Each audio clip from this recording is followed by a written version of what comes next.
Hi everyone, I'm Sudeshna from theabundancepsyche.com. If you are new here, that's my website, and I help people find their dream careers and present their best selves to the world. I'm also an ex-strategy and management consultant, and I work full-time as a corporate employee. So I work in data science, and that's why I meet a ton of amazing people in the data world, one of whom is Andrew Rivers. He runs 345 Technologies. We are based both out of London, and we got in touch initially because we wanted to do a podcast together. And here we are. I did a podcast with Angie, so thanks, Angie, for having me there. And I'm so glad to host you in here, and it'll be fantastic to learn a bit more about your journey. Welcome to the show. Hi, Sudeshna. Thank you very much for having me on your podcast. Really excited about doing today's recording. Yeah, amazing. I'm so glad that we can have some chat. So, Andrew, tell us a bit more about your career. How did you get started? Um, well, it goes back a long way. So originally, I trained as an engineer. So I did aeronautical engineering at university, and funny enough, a lot of people think aeronautical engineering is about sort of blowing smoke in wind tunnels, but most of it is maths, and particularly numerical calculus and programming numerical calculus. So I always had a kind of a lot of time doing computers. And when I first left university, I went to work in the aerospace industry. And what I used to do was calculations. And but as part of that, I got involved in a few initiatives that were very software oriented. And I thought, well, actually, I quite like I like doing calculations, but also like sort of translating those into software. And and so I ended up moving more into mainstream software, particularly doing particularly around data, moving data around businesses, designing data structures, designing databases, and and I've spent most of the last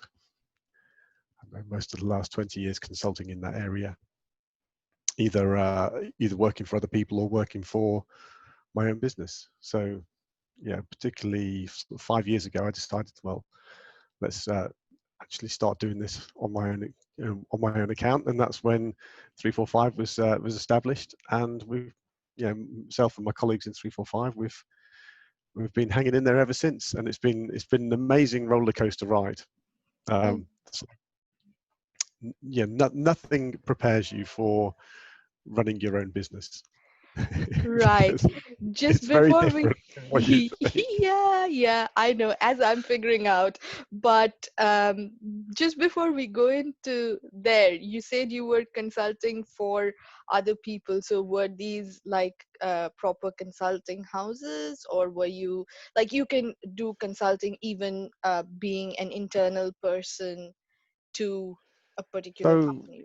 yeah, mostly, particularly in the technology sector. So companies that are technology consultancies. So I've spent quite a lot of time in the Microsoft orbit. I was at Microsoft for 6 years, um, subcontracting to them, and then other consultancies that go in.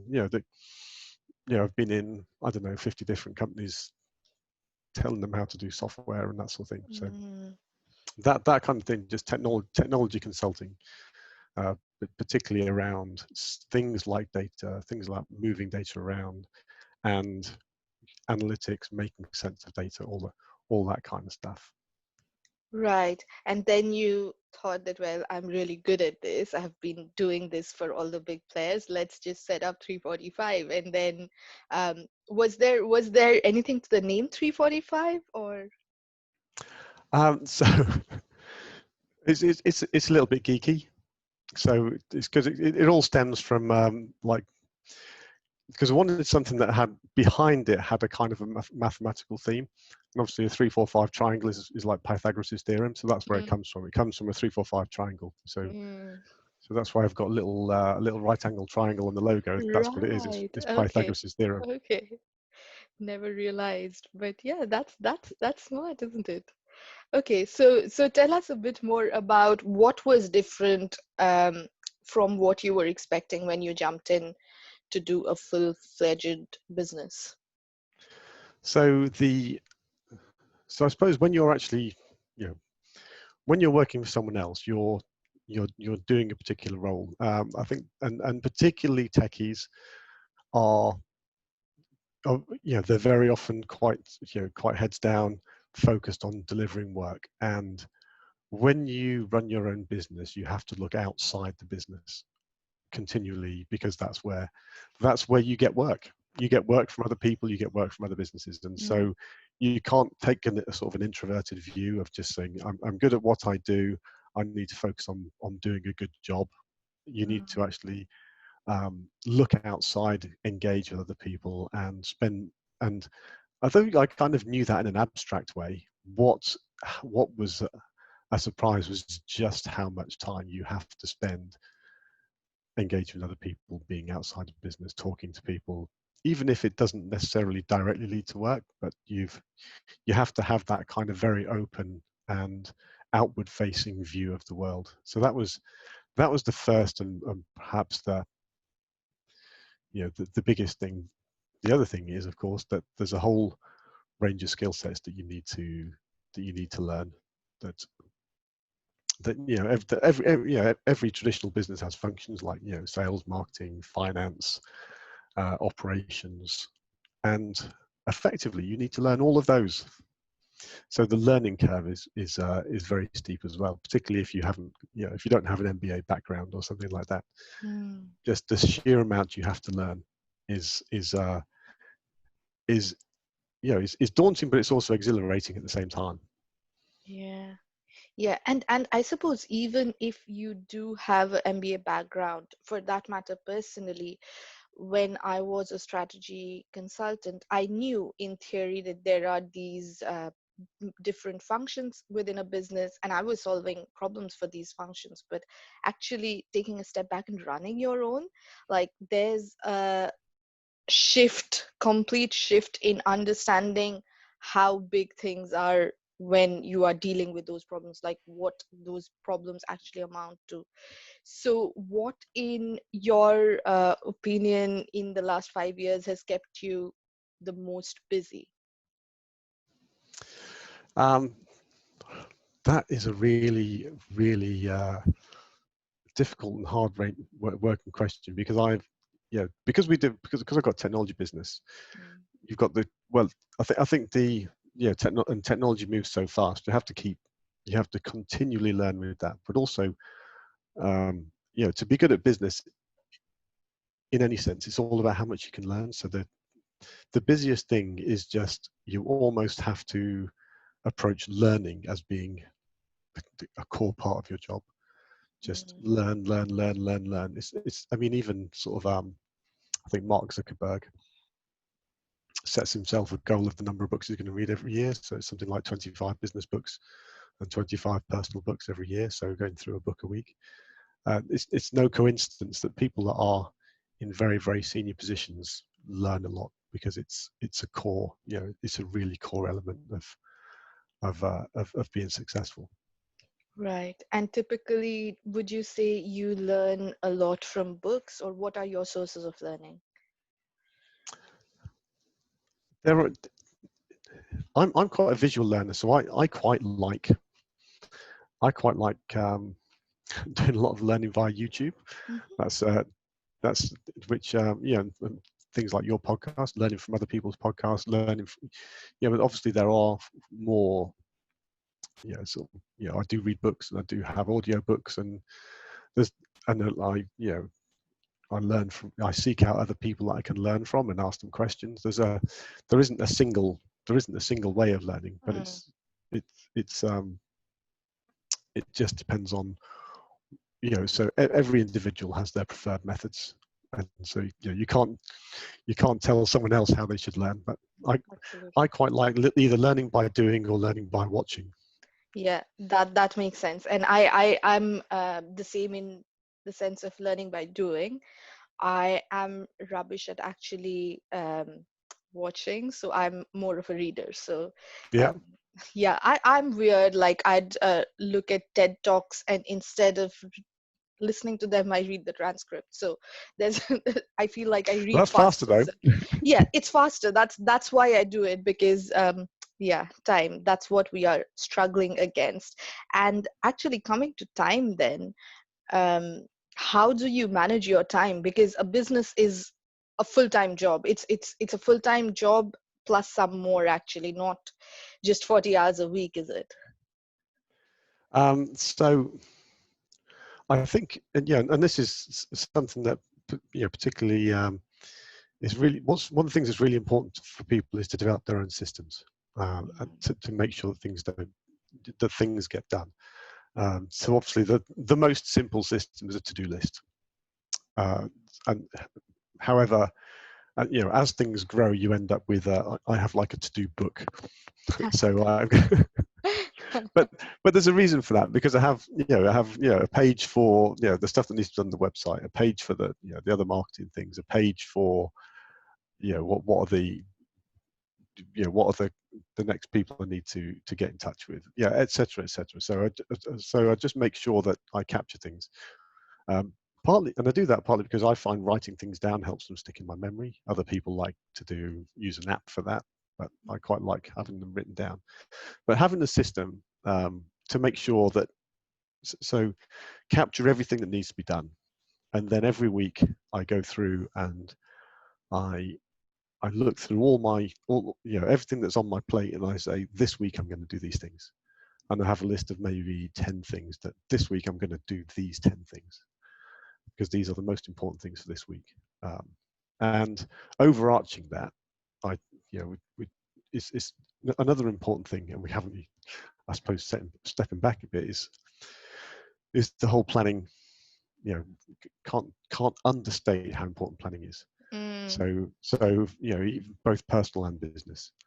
So you have to do your goal setting, and then I plan what I want to achieve this year, and mm, then which of those things are going to be achieved in which quarter, and then what's going to happen each month, and it becomes more and more granular. So by the time it comes to these are the things I'm going to do this week, I know that those are, in the grand scheme of things, those are contributing to the monthly goals, the quarterly goals, the annual goals, and ultimately my long-term goals. So it's putting and it's I think putting that kind of structure in place is something that took quite a long time for me to get right. yeah, and yeah, goal setting, you're right. That's so important. But if you can, in some sense, visualize the goal, it just is so much easier to almost reverse engineer to it, rather Yeah. than just saying, okay, I feel like doing this today, and so I'll do a podcast from now till God knows when, and I have no idea to what it's contributing. So yeah, um, that's right. So how do you then approach things or put things like learning into that system, which is the basis of how you achieve your goal, but also not contributing to, say, marketing or sales, or it won't get you the next project, so to speak, but it will get you more. So how do you build a system of learning into that goal setting process then? So there are, I mean, as when you're planning out, for example, an annual or quarterly plan, I think I'm fumbling a bit because the process isn't formal, but Mm, what you but we all know which things. When you sort of say, okay, here's my plan for the next quarter. We've got to do these 10 things the next quarter. You can look at that and say, well, which of these, so you know 8 of them I might know how to do, but some of them I don't know how to do, and mm, that's really, it's at that planning level that you sort of say, well, okay, I don't know enough about these things in order to achieve them. If you're doing a podcast, for example, you, you know you need to sort of decide what technology you can use for the podcast, and you've got to learn how to use that technology. You've got to learn how to edit, how do I mm, publish it. So you can kind of, so even with something like a podcast, you can probably identify um, 5, 6, 7 things that you need to learn Mm, in order to be able to do that, and that you and so the same thing applies to other things in business. If you're if you need to generate a certain cash flow, you need to learn how to do cash flow management. mm, And so and so these things go on the learning goes hand in hand with trying to put together the activities and the goals for a particular period of time.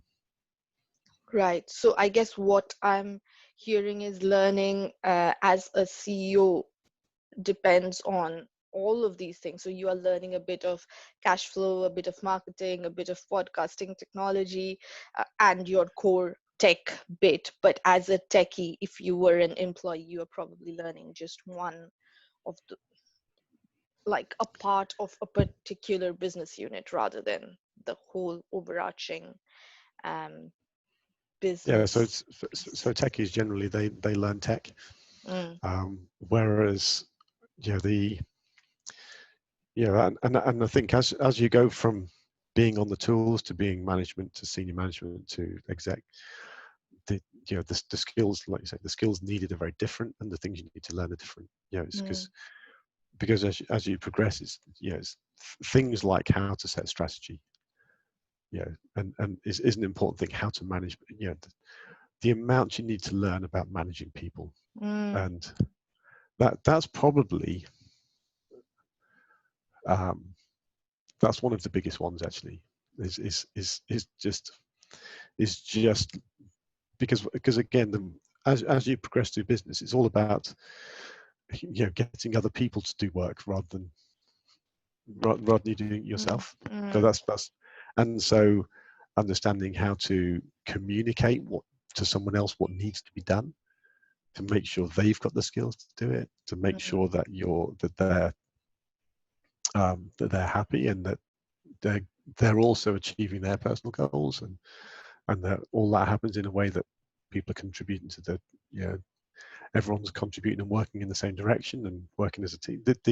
The amount of people management um, skills and knowledge that's required is actually immense. yeah, yeah, you're right. So, and I think it almost goes unstated at times as to how important people are as a part of the business machine, if you'll call it that. And we kind of treat it like human resources, like all other resources, but actually humans, because we are so different, we can talk and we have emotions and we have personal goals and we have to align with our business goals and so on. So yeah, you're right, like people management is such a big part of it.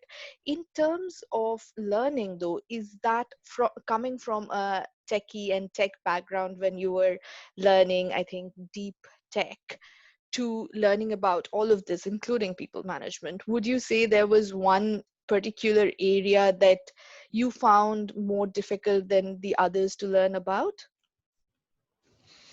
Um, I wouldn't necessarily say um, diff, difficult. What I would say is the one thing that stood out to me that was the real light bulb moment that unlocked the potential for everything else was really understanding personality profiles, Mm, understanding the difference between different types of personality, and how they're motivated, how they're communicated to. That was just a revelation that unlocked a whole load of other things. Um, and and and I suppose off the back of that is communication styles as well, is because being able to understand other people better, particularly through personality profiles, was was just was just a revelation. I understood why I was upsetting everyone, and I understood why I was getting frustrated, uh, and and it made me more tolerant of my family. It made me, better with my friends. It was a revelation, and so it was like, why don't they teach this at school? Because it's just so important. That's right. So what were these personality profiles? Were these the Myers-Briggs or something else? So one of the ones that there's one of the ones that the one that I work with at the moment is called DISC, which is a reasonably, it's a relatively simple model. It's simpler than Myers-Briggs, and it's also similar to ColorWorks. I don't know if you've ever heard of ColorWorks. No, haven't. ColorWorks is the same thing as DISC, but they give it colors rather than names. Okay. Um, but effectively, what it does is it works off two main measures. One of them is whether you're direct or indirect. So obviously, direct people generally talk a lot, and indirect people are very quiet ones. And then the other one is whether you're open or guarded. And based on that, you've got a spectrum of personality types. And it's a relatively simple model, which is why I can manage to grasp it. And it's and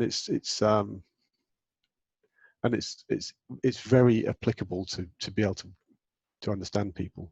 I mean, if anyone wanted to pick up a book and read it, there's one called the Platinum Rule, which is which just effectively goes through all that, and it's a really easy read. But I'd recommend anyone that hasn't looked into this sort of thing to just read that book, the Platinum Rule, and get started on this, because it's a life changer. It really is. Right, the platinum rule. I'll have a look into that. So once you started understanding the personality types, what sort of shifts did you realize were happening? Like, how were you starting to be different in approaching these different personality types? And also, I guess, the other big thing about personalities that I tend to struggle with little bit is, how do I know that this person is this sort of characteristics? Because people don't kind of go in a bubble saying, okay, I'm INTJ or whatever. Mm. So how do you kind of pay attention to what sort of personality you might be dealing with, and then take your action based on that? So there are.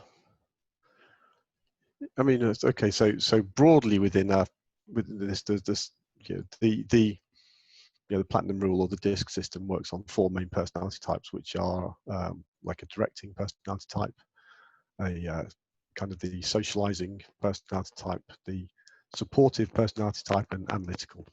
Mm, And techies, techies tend to fall into the analytical personality type. They don't mm, talk much, but they think very deeply, very detail oriented, and and then supportive people are the ones that just generally make make organizations tick. They're the ones that everyone they help everyone else out, and they get things done, and don't tend to cause a fuss, but they also tend to be relatively quiet. And then we all know kind of the extrovert sort of socializer ones. They're the people that are usually in sales, but the people that are generally very chatty, very outgoing, um, and very open. And then then I discovered I was actually a directing personality type, which means I talk a lot, but I kind of very goal driven, mm, um, very big picture. And so one of the things that one of the big revelations was that I'm kind of not detail oriented, big picture, quite, I get things quite fast, and and that kind of and that stresses the techies out quite a lot, because they need to they because they kind of like to understand everything, so they're more detail oriented, like to actually make sure that they've got all the thought processes in place and understand things to a very great depth. And so once I understood, for example, that the techies need, they need the detail, and they need to understand why, and have all and have the space and the chance to think about things. I think that made me a lot more patient, because understanding that they need that sort of thing. Um, Similarly, other personality types, just that you just understand what they need, whether it's they need detail, or whether they need recognition, or whether they need conversation, or whether they need information. It's just understanding that other people need different things, from what I need Right. is kind of the key to that. Right. And how about getting information back then? Because one of the things I think, again, techies struggle a bit with, and this is data people, insights people, many a times, not they are not particularly very good at, they know that they have done all the great work, but they are not good at kind of bringing the story back and communicating, okay, this is what's happening in your business, and that is why this goal is not achievable, or that is why this thing doesn't work, or I will need more time. And I think exec slash senior management at times struggle to work with techies. That's one of the big reasons why.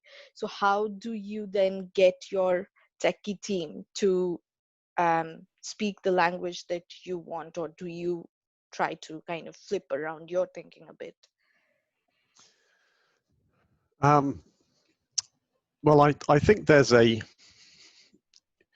yeah, as you work with people over a period of time, I think it's certainly, I think there's an element of, I'm now able to, now that I know what I need, I'm able to explain and to coach people a bit more over a period of time as to what I'm expecting. So I think that's, so again, in much as we all love the techies, but they sometimes it's not that it's that they want to tell you the whole story, because they know that's where they just, they're generally really clever people and they know all the whole story, and I'm almost sort of saying, well, let's start with the most important thing. So if you could boil this down into two sentences, what would they be? And let's go from there. And so to start off at that very sort of that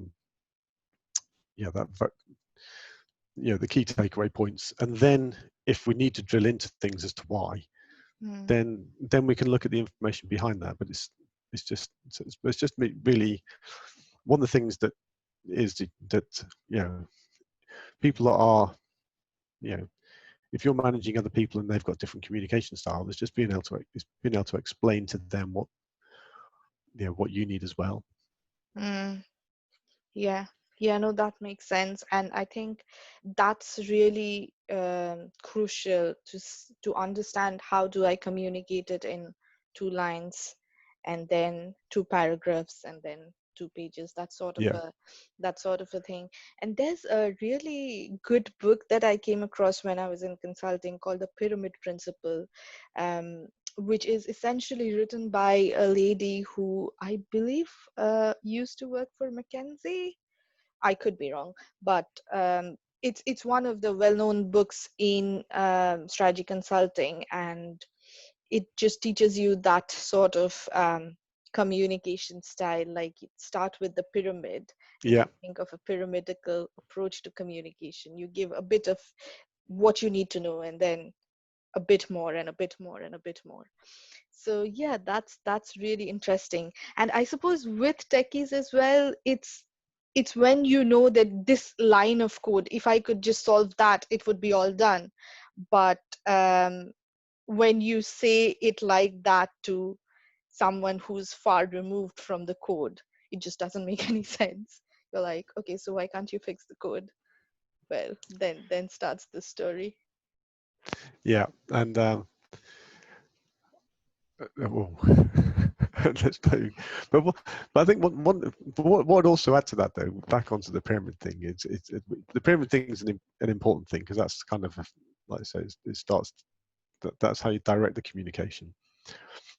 But another important thing with communication is that communication, people think that communication is you yourself transmitting to someone else, and the important thing is to understand that communication is how it's received by the other person.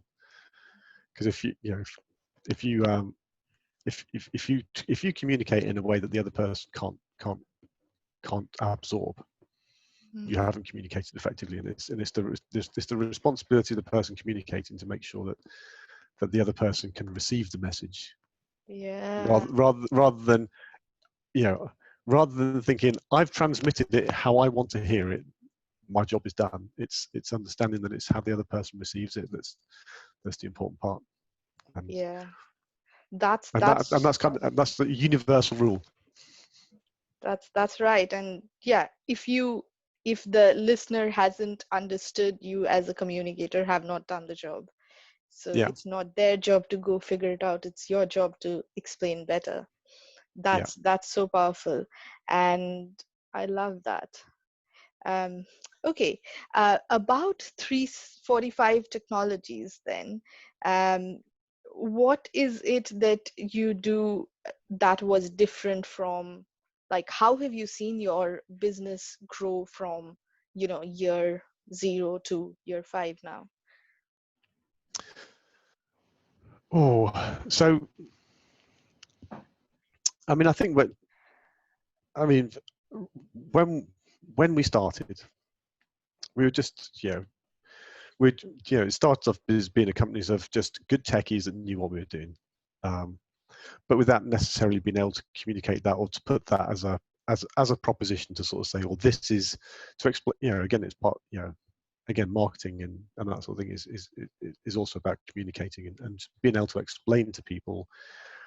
Um, First of all, to find the right people that you're going to help, and to explain to them properly how it is that you actually help them. And so, and that's been the big journey, has been understanding not just that we're really good at what we do, but how we explain that to other people and how we position that, which is effectively because it was just like, oh, we do this sort of tech stuff, and now it's we help people build their business on data, Mm, and in order to build their business on data, you have to be able to absorb that data, you have to be able to store it, you have to be able to crunch it, analyze it to the point where ultimately you can decide and act based on that.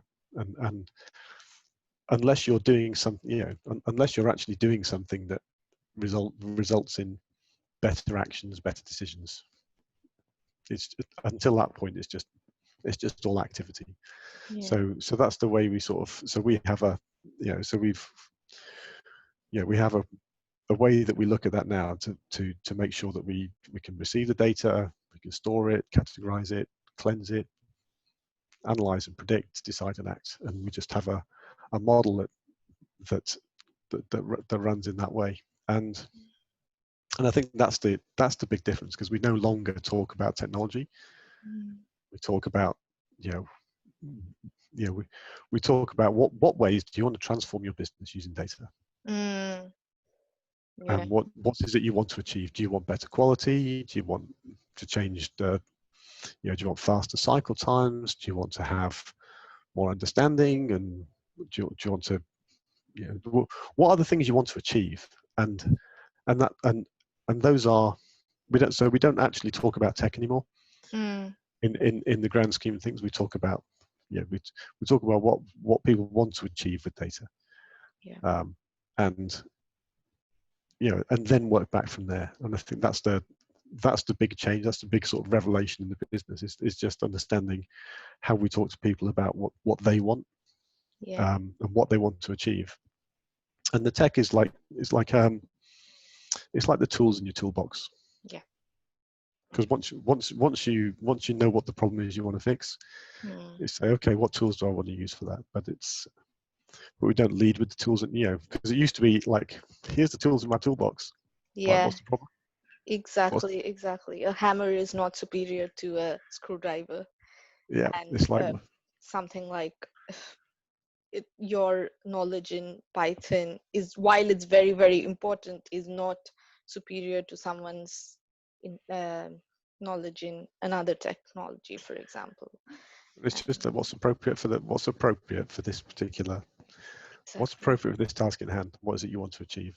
And then we'll talk about, well, what's the right way of doing it. Yeah, yeah, exactly. I love that. And in terms of talent, then, so a lot of people ping me to ask how they can get into data science, and quite a lot of techies out there who have been working in tech for a long time.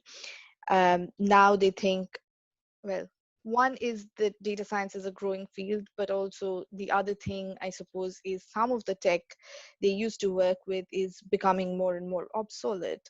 And they know that the potential for data science is these days, like for the next 10 years anyway, I think is massive.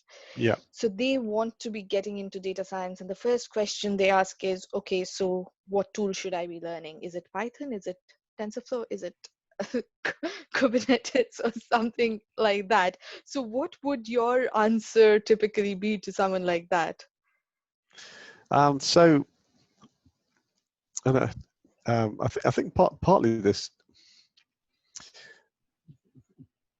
Yeah,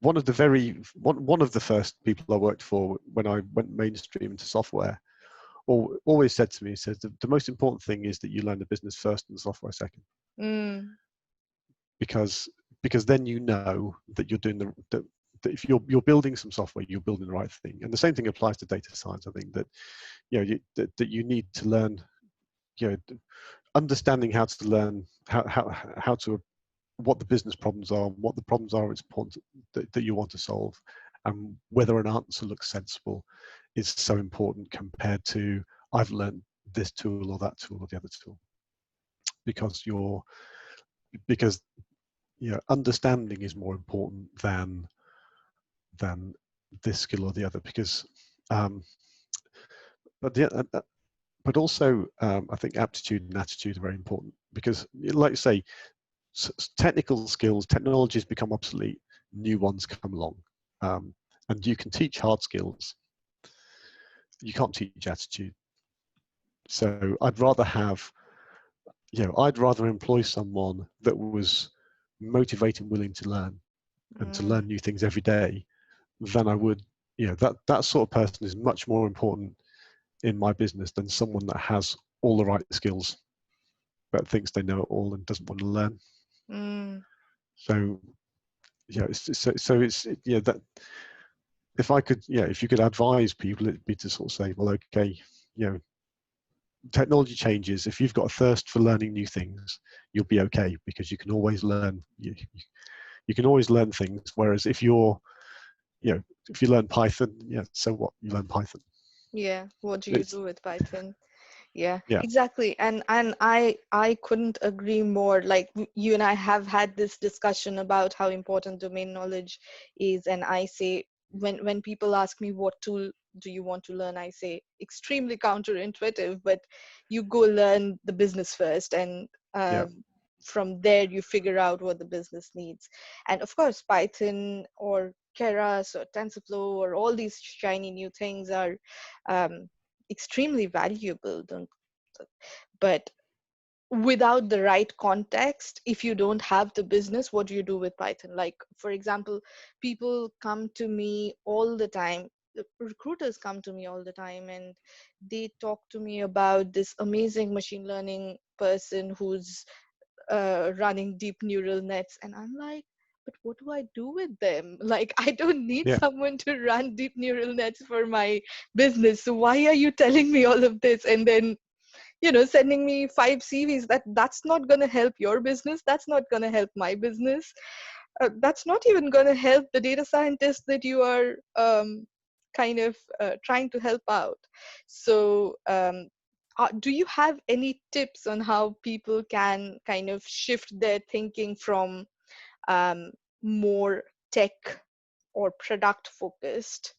So, because I say, if you know Python, you are a product, you can be replaced with yeah. someone who knows Python. But if you know business and how my business runs, and you know how to do it in Python, you suddenly become someone who's not replaceable as easily. Do you have Um, any tips on, sorry? yeah, it's that's a really good question, and I'll just ramble on about a few things. One of them um, is for a lot of people, it's you need to find something that you're genuinely interested in. Because again, if some people are interested in particular industries, some people are interested in but ultimately, it's if you have to kind of find a way in which it's your personal goals, your personal interests, and the business you work in, all combine. So and then if you're interested in something, then that kind of learning will come.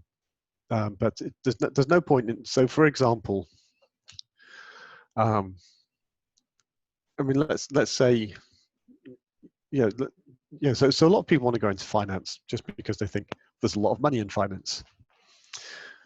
But if you're not actually interested in how it works, it's always going to be a struggle. You're always going to be kind of thinking, I'll just learn enough just to do this. Whereas if actually the whole thing of, well, how does this whole picture fit together? How does risk work, or how do payment systems work, and how do we, how does settlement to the Bank of England work, and all that sort of thing.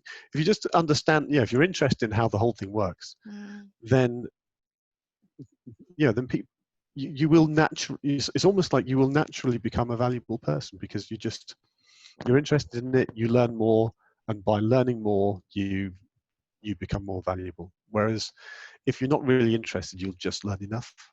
Yeah. And I'd say to anyone, if you're in a job where you just learn enough to do this thing, you're probably in the wrong place, because you probably need to find something else where where your interests can really be ignited. Yeah, and there's something I tell people, and this is not something that many people talk about. I feel like finding your passion is kind of, at times I could say, well, I love to cook, but who will pay me for that? Um, but equally, I feel like it's not like always that I'm cooking. So what is it that you are doing all the time when no one's asked you to do it? What are you learning about? Maybe that's the sort of industry that you want to get into, um, and maybe do something in that industry, in tech, in data, in whatever it is that you are interested, because that, I think, actually helps us also to reverse engineer a lot of this thing that I already know a lot about the domain, and I can help you. Okay, so great. Did you have anything more to add on that one? Um, Not really. I think it's one of those ones. It's a rabbit hole that we could go down there and stay in there. We could stay down that rabbit hole for a long time. Okay, I So have one backtracking a bit back into your business from zero to like being by yourself to hiring your first set of employees. So for all the entrepreneurs out there, how long a journey was that? Was it scary? Like, because now it's not just you covering your cost anymore, you are paying someone else to do stuff for you. So how long did that take? What sort of mindset shifts did you have to go through? I think that's a really hard one, and and again, it depends on the people involved, because I've got a couple of other business partners, Mm. and one of the things that we really focus on in our business is we everyone may say this, but we really care for people, and what we don't want to do is to take people on and then to find that we haven't got work for them, and then we've got to, then we've got to make them redundant or whatever, and that sort of thing. So actually treating people the right way, and really taking care of people is something that's really important for us. And so we perhaps agonized over whether to employ people or not, probably more than we should have done, because it is a leap of faith. Ultimately, I suppose one of the things that I've learned is that there is never a point when you feel really comfortable, and everything is so certain that you can say, I'm certain now, yes, we can do this. That there is always the uncertainty, there is always unpredictability, and you, and sometimes you just got to actually say, I've got to stop thinking about this now.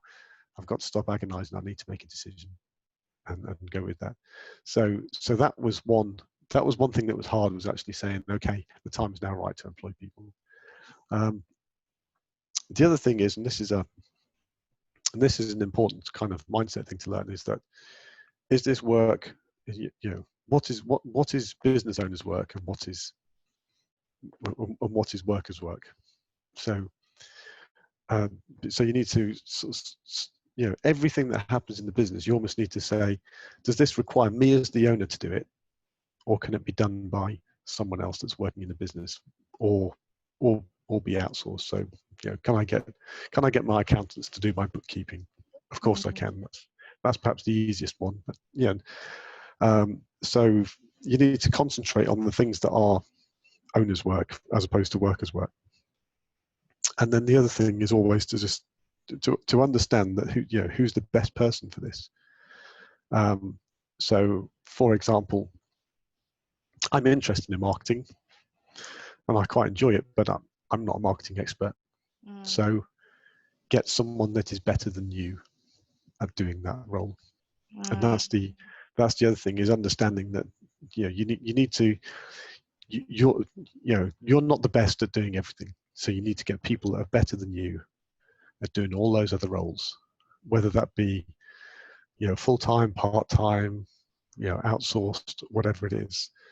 But get the right people with the right expertise doing those other things, because it's far more productive to you know if you try to do everything yourself, you just end up burdened by all that, and you need to be able to let it go and say, I need to find someone that's better than me at this, and have the and almost have the humility to say, I'm not I'm never going to be good enough at that to do it in my business, and I need someone else to do that for me. yeah, And that's hard. That's a surprisingly hard thing for a lot of people. But yeah. when you arrive at that point, it's very liberating as well. Mm, because you kind of let your ego go and say that, yeah, you know what, I'm not an expert at this. Let's Yeah, just let's let find one. yeah, let's find one. Exactly, exactly. Okay, brilliant. I thoroughly love this. Anything else that you might want to add to our conversation, Andrew? So, I mean, I suppose the only other thing, and I think we touched on it when we were talking previously, but yeah, because I know your podcast goes out to a lot of people who are, you know, looking to build their career, Mm, and and and just sort of say that, goal setting is a very important thing, and learning how to goal set, but also just having the mindset to sort of say, every day I just need to be better than I was yesterday, and because that's how ultimately you progress over, you know, over a period of a week or a month. You might not notice the difference, but as long as you say, tomorrow I'm going to be better than I am today, and tomorrow I'm going to learn more and know more than I do today, then those small changes over many days and years is what makes people successful. You can't just, you don't you don't just turn up one day and say, I'm going to be a sprinter, and the next day you're in the Olympics. mm. That's that happens from people doing a little bit of training every day for many years. And it's the same with, and it's the same with career. It's just to understand that, it takes time, but as long as you consistently make sure that you're a little bit better tomorrow than you are today, Oh yeah, I then love that insight.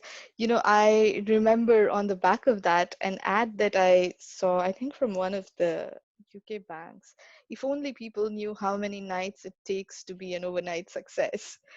yeah, Uh, that's right. The compounding of skills and strengths and wanting to be better through 10 years. Like, it doesn't seem like a lot in 10 days, but actually, even in 10 days, you can do a lot. But in 10 years, just imagine if you did nothing and someone who did everything right day yeah. after day after day, the difference And that's and, going to and make. the people that seem to be effortlessly successful, Yeah, actually they're the ones that are usually working hard, learning stuff, reading books, yeah, pushing themselves all the time, and the result is that it looks effortless, yeah, but it never is. yeah. It's always the result of putting that work in every day.